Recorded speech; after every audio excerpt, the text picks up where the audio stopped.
लालू यादव के परिवार को कोर्ट से एक बार फिर राहत मिली है, जब दिल्ली के राउज एवेन्यू कोर्ट ने लालू यादव, राबड़ी देवी, तेजस्वी यादव और मीसा भारती को जमीन के बदले नौकरी घोटाले में जमानत दे दी। इस जमानत अर्जी पर कोर्ट में सीबीआई ने कोई विरोध भी नहीं किया।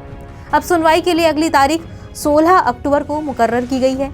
ये तो थी खबर, लेकिन अब आप सोच रहे होंगे कि जमीन के बदले नौकरी घोटाला क्या है, क्या हुआ था उसमें, कितने साल पुराना है और लालू का परिवार इसमें कैसे फंस गया। तो आपको इत्मीनान से इन सारे सवालों के जवाब देते हैं। नमस्कार, आप देख रहे हैं नवभारत टाइम्स का ऑनलाइन प्लेटफॉर्म और मैं हूं आपके साथ सुचिता जैन।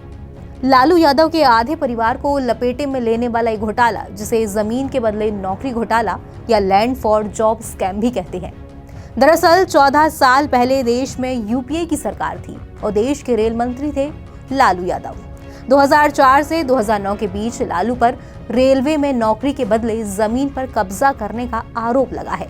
लालू पर आरोप लगा है कि उन्होंने मंत्री रहते हुए लोगों से रेलवे में नौकरी के बदले जमीनें ली हैं। रेलवे के ग्रुप डी में पहले लोगों को सब्स्टिट्यूट के तौर पर भर्ती किया गया, फिर जब जमीन लालू के परिवार के नाम हो गई तब उन लोगों को रेगुलर कर दिया गया। हैरानी की बात तो ये थी कि इन भर्तियों के लिए ना ही कोई विज्ञापन निकाला गया, ना कोई पब्लिक नोटिस और ना ही कोई नोटिफिकेशन।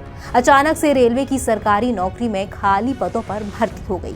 लेकिन जिन परिवारों ने लालू परिवार को अपनी जमीन दी, उनके सदस्यों को मुंबई, जबलपुर, कोलकाता, जयपुर और हाजीपुर में नियुक्त कर दिया गया था। इतना ही नहीं, लालू यादव और उनके परिवार के सदस्यों पर करीब 1 लाख वर्ग फुट जमीन इस तरह से हथियाने का आरोप लगा है। सीबीआई के मुताबिक जमीनें लालू के परिवार को बेहद ही कम दाम में बेची गई थीं। तो इस तरह से लालू ने 7 अयोग्य लोगों को रेलवे में सरकारी नौकरी दी थी, जिसमें से 5 जमीनें तो लालू को बेची गईं और 2 गिफ्ट के तौर पर दे दी गई थी।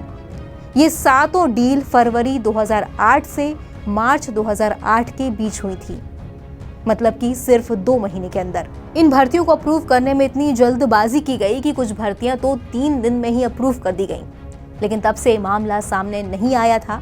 अब बताते हैं कि कैसे फंसा लालू का परिवार।